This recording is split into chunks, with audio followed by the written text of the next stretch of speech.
Buenas noches, mi nombre es Oscar Johnny Vega Torres, soy estudiante de Ingeniería Ambiental de la Universidad Nacional Abierta a Distancia NAT. Y a continuación haré una presentación de la actividad final del curso de Propiedades y Contaminantes del Suelo. Como diagnóstico de contaminación en suelos de cultivo de Chinchiná en el departamento de Caldas.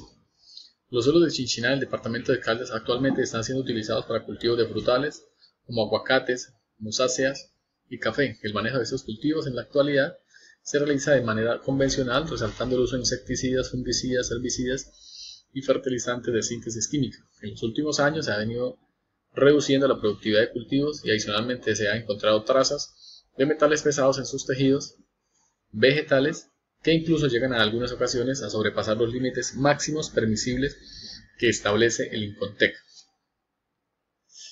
Como clasificación del suelo, según su taxonomía, podemos decir que es de origen andisol, que se define como suelos negros de origen volcánico, que típicamente se encuentran en zonas montañosas, tienen un alto potencial para la producción agrícola. Los andisoles son fáciles de cultivar y tienen buenas propiedades en el enraizamiento y almacenamiento de agua. Su clase textural, según el triángulo de textura, encontramos que tenemos unos tipos de arena de un 62%, tenemos linos un 28% y tenemos las arcillas un 10%. Haciendo uso del triángulo de textura se puede concluir que es un suelo de esta zona es franco arenoso. Se afirma que es un suelo con una textura moderadamente gruesa, favorece la fertilidad aportada por los limos y adecuada retención de humedad favorecida por la arcilla. La clasificación del suelo de acuerdo al pH y el contenido de materia orgánica. Encontramos que este suelo está clasificado como un pH ácido o bastante ácido, ya que presenta un pH de 5.2. Aquí podemos ver un esquema de la tabla de pH y vemos que se encuentra con un pH bastante alto. El contenido de materia orgánica en el suelo es de un 11%, por lo cual se trata de niveles de materia orgánica alto, lo que hace que sea una tierra fértil para los cultivos. Contaminantes del suelo encontrados en esta zona. Estudios realizados por la autoridad ambiental indicaron que elementos como el cadmio, el cobre, el zinc y el plomo, compuestos organoclorados, sobrepasan significativamente los límites de toxicidad en el suelo, llegando a ser retenidos por la materia orgánica y absorbidos por las raíces de las plantas.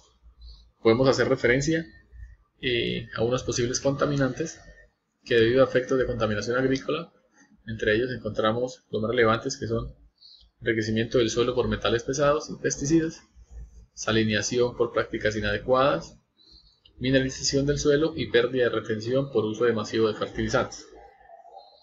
Una hipótesis general de esta problemática encontrada fue que los habitantes o los pequeños productores que implementan en gran medida los insumos y prácticas convencionales para el manejo de sus sistemas productivos, generando algunos metales pesados como el plomo, el cadmio, el cobre, el mercurio, el zinc, el cobre, la plata, entre otros, lo que constituye un grupo de gran importancia, ya que algunos de ellos son esenciales para las células.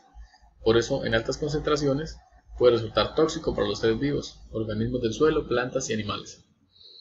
Cuando el contenido de metales pesados en el suelo alcanza niveles activos que rebasan los límites máximos permitidos, causan efectos directamente al suelo.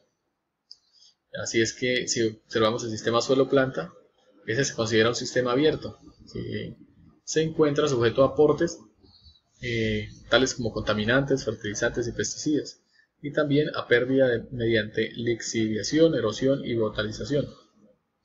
La incorporación de los metales pesados en las plantas se produce fundamentalmente desde el suelo, a través de las raíces, estas influenciadas por varios factores, entre los que se destacan el tipo de suelo, la temperatura, el pH, la aireación, condiciones R2 y la fertilización, la especie vegetal, el momento del desarrollo del sistema radicular y entre otros. Cuando un contaminante se incorpora en el suelo, desencadena una serie de procesos físico-químicos o biológicos que condicionan los efectos que éste puede ocasionar no solo sobre el sistema suelo, sino también sobre los restos de compartimentos ambientales y sobre la cadena trófica. Y aquí hemos hecho una realización de una propuesta para contrarrestar esta contaminación, Entonces, teniendo en cuenta que las características y los agentes contaminantes que afectan esta zona, tomaremos como medida de solución la técnica llamada fitorremediación. Esta alternativa está basada en el aprovechamiento de la capacidad de algunas plantas para absorber, acumular, metabolizar y estabilizar contaminantes en el suelo.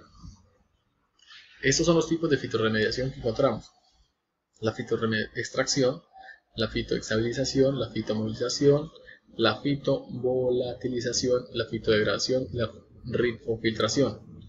Tenemos un pequeño esquema donde observamos dónde se aplicaría cada uno de los tipos de fitorremediación para contrarrestar la problemática que tenemos. Como conclusiones y recomendaciones de esta actividad, hemos analizado algunas. Se debe implementar una técnica para mejoramiento de la productividad de los cultivos, haciendo uso de fertilizantes orgánicos y menos dañinos al suelo y a la salud humana. También podríamos decir que se debe tener precaución con la utilización de los plaguicidas y pesticidas, ya que con el uso inadecuado de estos químicos puede generar alteraciones en los procesos físico-químicos del suelo. Es de suma importancia visualizar cuál puede ser el alcance de afectación del uso de fertilizantes y pesticidas en el suelo.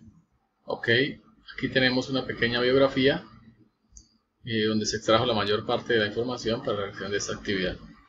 Muchas gracias.